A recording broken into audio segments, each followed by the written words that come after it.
Welcome to the deep dive, where today we're strapping on our Mark 7th power armor Yeah. and venturing into the grim darkness of the 41st millennium. All right. Ready to crack open the eye of Medusa with me? Always up for a foray into the grim dark, Oh, especially when it involves the Iron Hands. right. They're a chapter that really embodies the brutal logic of Warhammer 40k. They're the poster boys for replace your flesh with metal chic. Yeah. But this book isn't just about bolters and bionics. Right. It dives headfirst into the heart of their beliefs. Right? Absolutely. We follow Sergeant Cardin Thennos, Okay. a veteran Iron Hand who starts to question everything he thought he knew. Mm-hmm. He's transferred to Clan Garsak, Right. a clan. So by the book, they make the Codex Astartes look like a suggestion box. I'm sensing a follow your programming versus think for yourself kind of dilemma here. Exactly. Thennos begins to experience these debilitating headaches. Oh, really? And it's like a crack is forming in his usually ironclad faith. He feels like humanity creeping in, which for an Iron Hand is pretty much heresy. Right. Yeah, that's a problem for them. Yeah. Okay, let's talk about the setting. Okay. The novel unfolds on Thennos, All right. a forge world in the midst of a full-blown rebellion against who else Of course. but the Iron Hands. Yeah. Thennos becomes a battleground where the Iron Hand's brutal efficiency is on full display. They've teamed up with the Adeptus Mechanicus, Right. the tech-obsessed gearheads of the Imperium. Talk about a match made in dystopian heaven. Oh, yeah. What's fascinating to me is that they bring in a relic from the past, Right. Iron Father Ares, Yes. an ancient dreadnought. It's like bringing a battle tank to a knife fight, only the tank is possessed by a grumpy grandpa. And Ares isn't exactly firing on all cylinders as he starts rambling about a Sapphire King, Oh. which, as you can imagine, raises a few eyebrows. Yeah, that's not exactly standard issue. Iron Hands chatter. Exactly. I'm already getting a bad feeling about this whole Sapphire King business. Right. It speaks to a growing unease within Thennos, too. He witnesses the Mechanicus marking off these interdiction zones, and something about their motives just doesn't sit right with him. Speaking of not sitting right, Yeah. let's talk about the Iron Hands' relationship with technology. They have this whole simulus thing going on, right? Yes. The Simulus, think of it as a hive mind, but for tech-obsessed super soldiers. Right. It allows them to share knowledge experiences, even emotions in a way. Okay. But it comes at a cost. Right. Thennos fears losing himself in the Simulus, becoming another faceless cog in the machine. And the Iron Hands pride themselves on being logical, Yeah. efficient machines. Yeah. To admit fear, to feel that creeping humanity, it's like being allergic to your own metal skeleton. Which makes you wonder what happens when that logic, that pursuit of efficiency goes too far. Huh? That's something this book explores through a particularly disturbing element, a corrupted sect within the Adeptus Mechanicus. Oh, yeah, those guys. They take the whole flesh is weak mantra to a whole new, and by new I mean horrifying level. They're obsessed with blending flesh and machine, but not in a sleek, cybernetically enhanced way. Right. Think more along the lines of Cronenberg-esque body horror. It's like they looked at the Iron Hands and said, hold my mechadendrite, we can make this even more messed up. Exactly. It's like they took the Imperium's reverence for technology and cranked it up to 11, then ripped out the morality circuits. Yeah. And this corruption isn't just limited to some fringe group. Okay. We're talking about a conspiracy that goes way up the chain of command, Yeah. right, to Iron Father Christos. Christos, the antagonist you love to hate. He's like the Terminator, but instead of hasta la vista, baby, it's submit to logic, meatbag. He represents the most extreme aspects of the Iron Hands. Yeah. Ruthless, unyielding, and convinced of their own righteousness. And Thennos, with his newfound doubts and pesky humanity, Right. is like a wrench in Christos's perfectly oiled gears. Their conflict comes to a head on the battlefield, Thennos, ever. The resourceful soldier wants to use a captured alien weapon to wipe out Pax Medusan. Okay. That fallen Imperator Titan has become a symbol of the rebellion. You gotta admit, even in ruins, Oh, yeah. an Imperator Titan screams badass. It's like the Death Star of Warhammer 40k. It's a powerful weapon, and Thennos sees it as the key to ending the rebellion quickly and efficiently. Right. But Christos, Yeah. he sees it as a betrayal, a violation of the Iron Council's decrees. Okay. He arrives with a whole detachment of Clan Rokanen at his back, ready to bring Thennos to heel. Talk about adding insult to injury. Yeah. Not only is Stronos questioning everything, but now he's got his own chapter breathing down his neck. The scene plays out in the aftermath of a battle, smoke and fire everywhere. Right. Stronos is preparing to fire the alien weapon, Mm-hmm. and Christos shows up, Yeah. all booming voice and ironclad authority, Right. and declares Stronos a traitor. Dramatic much. It gets better. Stronos tries to reason with him Okay. to explain the threat of the corrupted Mechanicus, his own experiences. Right. But Christos is having none of it. Really? He sees doubt as weakness. Yeah. A crack in the iron. It's like trying to convince a toaster oven to embrace its inner panini press. Not going to happen. They're just when you think it can't get any worse. Wow. Christos reveals he's been given control of Clan Garsak, stripping Stronos of his rank and command. Ouch.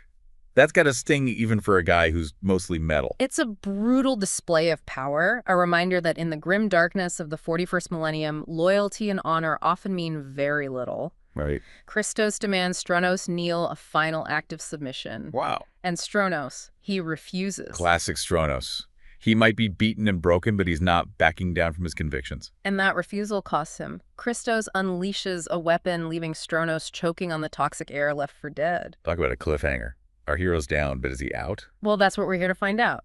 But before we jump into the thrilling conclusion, Okay. let's take a moment to appreciate the thematic weight of this scene.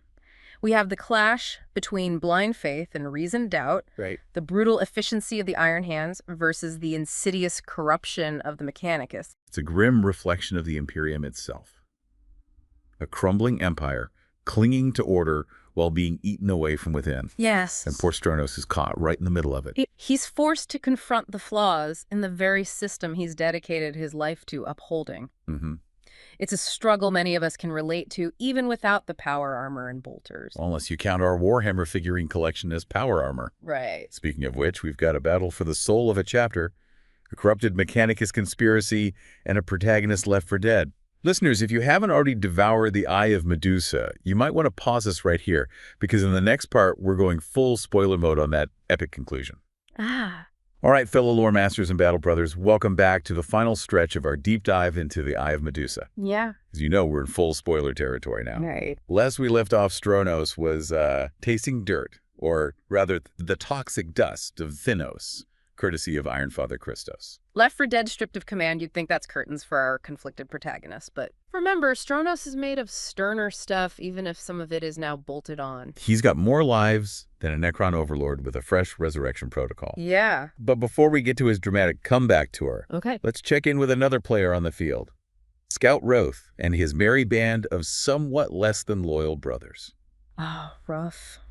If Stronos is the embodiment of doubt, Roth is a whole chorus of existential screaming disguised as a rookie scout. Right. Last we saw him, he was knee-deep in corrupted Mechanicus, embracing the crazy with the zeal of a newly converted cultist. He's a powder keg, and Thennos is his fuse.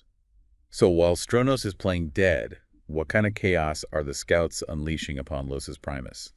They stumble upon the heart of the corrupted Mechanicus operation, a chamber where flesh and metal are being merged.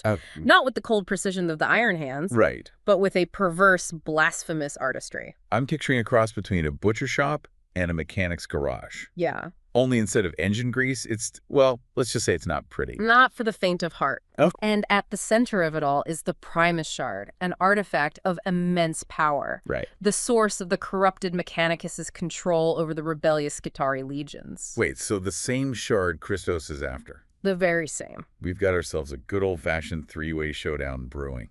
Indeed, Stronos, clinging to life, rallies a handful of loyal brothers and sets his sights on Losis Primus. Okay. He knows the shard has to go. Right. For the good of the Imperium, for the soul of his chapter. Meanwhile, Roth, staring into the abyss of the corrupted Mechanicus' depravity, decides the shard represents everything wrong with, well, everything. He sees it as the root of the Imperium's cruelty. Yeah. The Iron Hand's soullessness Right. and his own tormented existence. Roth decides the only answer is to destroy the shard.